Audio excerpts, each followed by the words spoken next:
Okay, so gonna have to keep this quick because I'm on the free plan, 2 hours. I'm on the free plan for everything, including medical care. And so I was at the Alfred psychiatric for 11 days of trauma. I have PTSD from my stay at the psychiatric ward. This is not a joke. The way the public system is set up is so that people are kept apart from each other rather than being like a retreat or a summer camp where people can share their issues, which many of them are similar.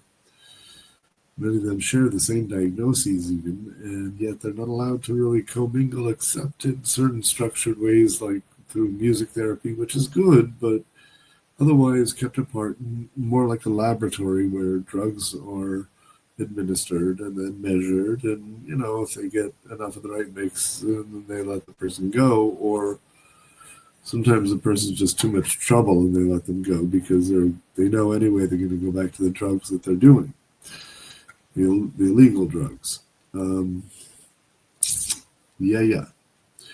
So I tried to knock it into their heads that I'll give one example. There's a man from Africa, quite literally from South Sudan, who claims he's the Sultan of Sudan, and all he needs is someone to sit down with him and breathe, because he wanders around constantly, and he goes into places he's not supposed to go. He gets into trouble on purpose because he needs attention.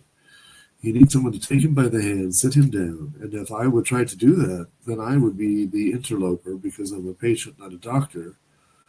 And what am I doing messing with him? Meanwhile, he's drooling, and I'm the only person that's willing to look him in the eye and speak to him. Ding, ding, sit down. Breathe. You're here now. Just sit down. You're not in Africa. Sit down. You're among the white people. It's very disconcerting how there's really no communication. Everything is hush-hush because of the PC of private, private doctor, private.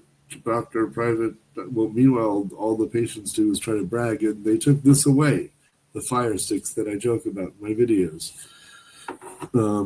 which was the way that patients could show love and affection for each other by, for example, if someone came back from a rough outing at home and spilled their guts out in the smoking area, which was a porch filled with plastic broken chairs and lovely people, their mate might say to them, "Hey, man, you want to smoke?" Or at least if they said, "Hey, man, do you have a smoke?" their mate might say, "Sure, man, here," and give that offering of sacrifice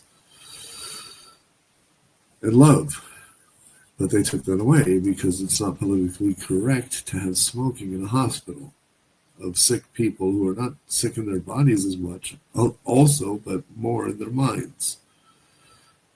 And so we're so PC about what they're doing with their bodies that we let their minds just, let's just rely on these drugs and those drugs and forget about the human interaction part of the mental healing process. The actual therapeutic process. Leave that for another day. Not in the hospital. That should never enter the hospital. Therapy in the hospital is like mixing peanut butter and jelly.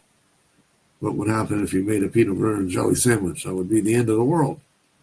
Because some people don't like peanut butter and some people don't like jelly.